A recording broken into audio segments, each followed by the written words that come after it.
Polri akan evaluasi penyidik Jabar yang mengusut kasus pembunuhan Vina dan Eki. Kompolnas juga akan menemui ayah Eki, Ibtu Rudiana, untuk menanyakan sejumlah informasi terkait kasus Vina pasca Peggy bebas. Lantas apa yang harus menjadi evaluasi Polri? Dan bagaimana penyidik bisa bekerja mengusut ulang kasus yang terjadi 8 tahun silam?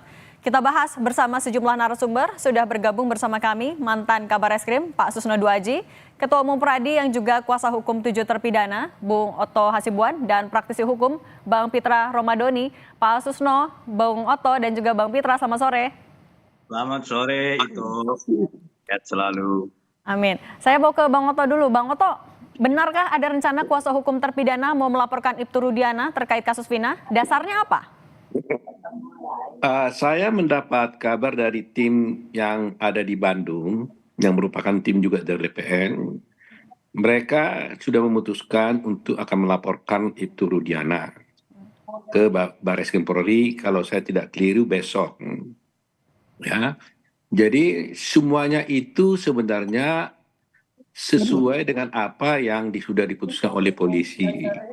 Oleh polisi kan juga kan sudah maju selangkah, ya, lebih baik saya mendengarnya terakhir ini, bahwa Polri sekarang ini memulai upaya untuk mengevaluasi, ya, untuk mengevaluasi penyidikan dan penanganan perkara yang ada di Bandung dan termasuk yang di Cirebon, ya.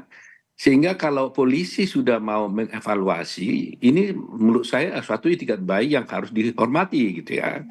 Nah, dalam mengevaluasi itu tentunya berbagai hal akan bisa terjadi. Contoh umpamanya, apakah betul di sini ada kesaksian palsu daripada Ibtu Rudiana atau tidak. Nah, teman-teman dari tim kita bersepakat dan menyimpulkan bahwa untuk agar bisa ada pintu untuk menjadi terangnya perkara ini, mereka bermaksud untuk melaporkan karena teman-teman menduga bahwa ada dugaan kesaksian palsu di dalam kasus ini. Jadi saya kira kita biarkan saja, kalau ini kita lanjutkan dengan suatu sikap untuk memperbaiki apa yang diduga keliru selama ini, saya kira itu fine-fine saja menurut kami. Oke, kalau Pak Susno melihatnya rencana dilaporkan Ibtu Rudiana, apa kejanggalan apa yang Anda baca? Jadi kan supaya semuanya jadi terang, ya. Selama ini publik kan menunggu-nunggu kehadiran Ibtu Rudiana di publik untuk memberikan penjelasan atas beberapa pertanyaan, atas beberapa dugaan. Ternyata Pak Rudiana belum tampil di publik untuk memberikan penjelasan. Dan ini saya yakin salah satu cara untuk agar Pak Rudiana tampil memberi penjelasan langsung begitu. Ini baik gitu, dan dilaporkan belum tentu bersalah gitu. Belum tentu dia bersalah, belum tentu jadi tersangka. Kalau tersangka pun keterangan apa gitu kan. Masih panjang ceritanya. Jadi artinya setidak-tidaknya ini bisa menjawab teka-teki yang selama ini ada di masyarakat, bahwa Rudiana yang mendesain kasus ini, bahwa Rudiana lah yang memunculkan nama-nama tersangka yang sekarang menjadi terpidana, bahwa Rudiana lah yang melakukan penangkapan terhadap mereka, bahwa dia tidak mendapat perintah dan sebagainya. Itu nanti akan terjawab, itu kan, dan sebaiknya memang tampil seperti itu. Soalnya kalau tidak dijawab, jadi isu yang bergulir di masyarakat menjadikan tuduhan macam-macam.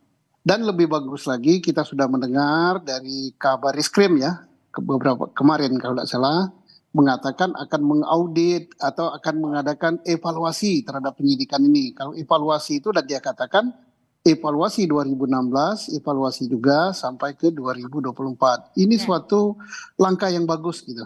Oke, Pak Susno, tapi kan kalau Kadif Humas Polri bilang udah pernah memeriksa Ibtu Rudiana dan tidak ditemukan adanya pelanggaran. Tapi kemudian Kabar Eskrim bilang akan meliwatkan Itwasum dan juga Propam. Ini murni hanya untuk evaluasi atau ada sesuatu yang sebenarnya ditemukan oleh Mabes Polri? Kabar Eskrim adalah pembina fungsi, ya. Pembina fungsi reserse seluruh Indonesia dari Polsek sampai ke Mabes Polri. Mungkin dulu itu objek evaluasinya atau objek examination-nya berbeda. Kalau sekarang untuk Kabar Eskrim lebih menyangkut kepada evaluasi teknis, teknis penyidikan 2016 sudah benar apa belum, kalau salahnya di mana. Dan berbeda juga dengan evaluasi dari Propam. Propam kan lebih kepada happy-nya itu kepada pelanggaran kode etik profesi gitu. Nah ini bagus gitu. Jadi Baris Krim sudah turun untuk evaluasi, apapun evaluasi itu hasilnya adalah untuk perbaikan Polri ke depan. Gitu. Kita sambut baik. Oke, saya mau ke Bang Pitra sekarang. Kalau Bang Pitra melihatnya rencana pelaporan Ibtu Rudiana ke Barreskrim Polri, Anda sepakat? Perlukah itu? Oke, yang pertama Mbak ya, terkait dengan rencana pelaporan terhadap saksi-saksi, saya kira itu merupakan hak konstitusi yang dimiliki setiap warga negara dan kita tidak bisa melarang itu. Silakan saja dan itu sah secara hukum apabila adanya bukti permulaan yang cukup untuk melaporkan seseorang. Kalau memang dugaan itu ada pemukulan, penganiayaan, kita juga harus bisa buktikan terkait dengan pemukulan dan penganiayaan itu apakah ada visum et repertum, apakah ada saksi-saksi, itu nanti ranah daripada penyidik.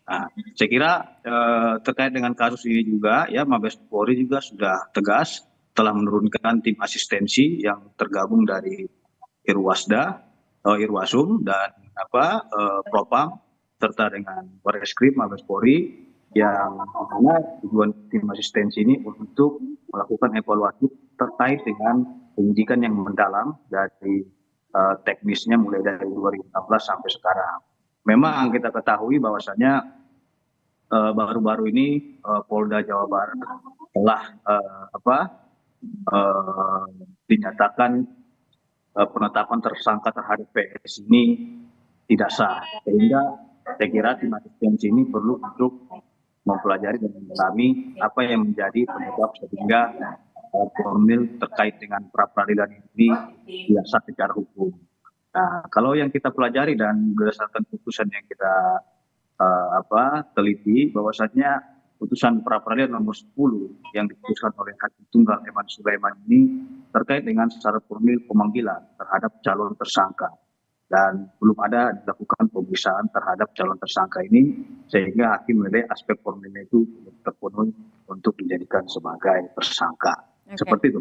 Oke, saya mau balik lagi sekarang ke Bang Oto. Bang Oto, selain pelaporan Ibtu Rudiana yang juga sekarang disoroti adalah pelaporan dugaan keterangan palsu yang sudah dilaporkan. Menurut Anda, kesaksian yang sebenarnya disampaikan oleh Aep dan Dede, ini Anda membacanya apakah memang murni memberikan kesaksian, atau justru ada tekanan, atau ada instruksi, atau bagaimana Anda membacanya?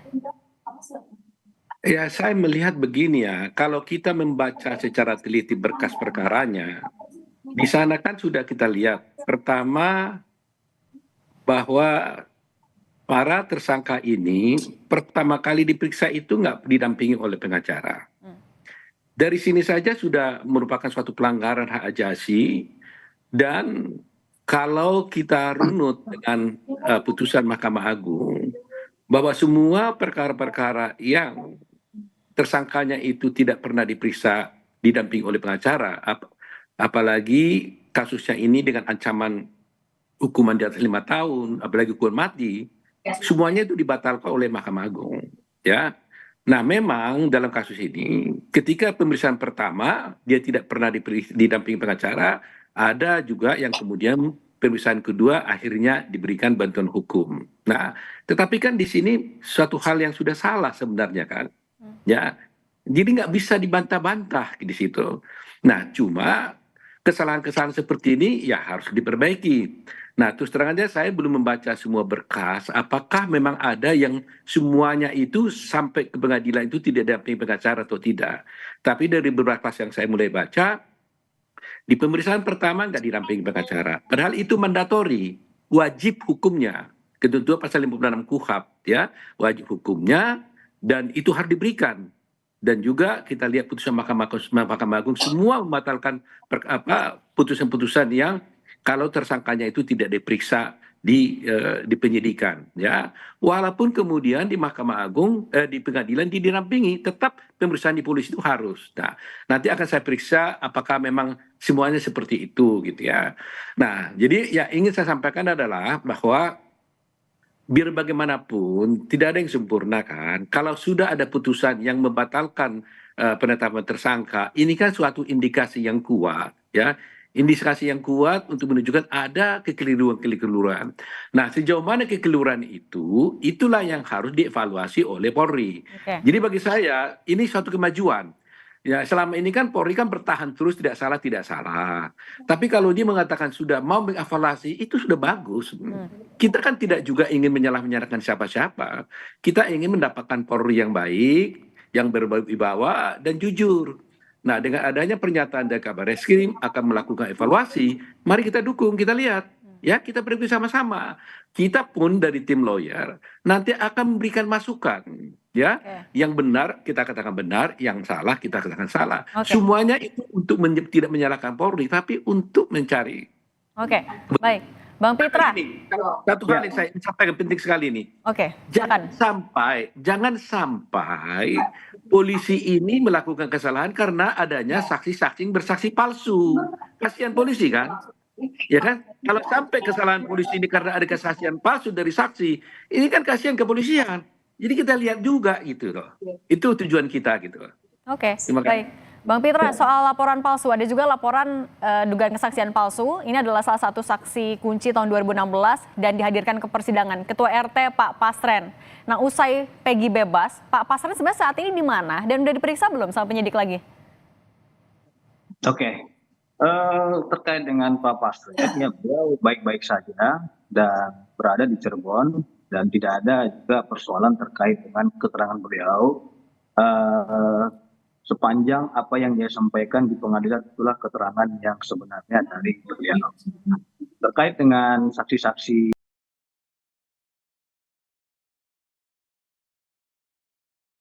sampaikan di pengadilan itulah keterangan yang sebenarnya dari beliau.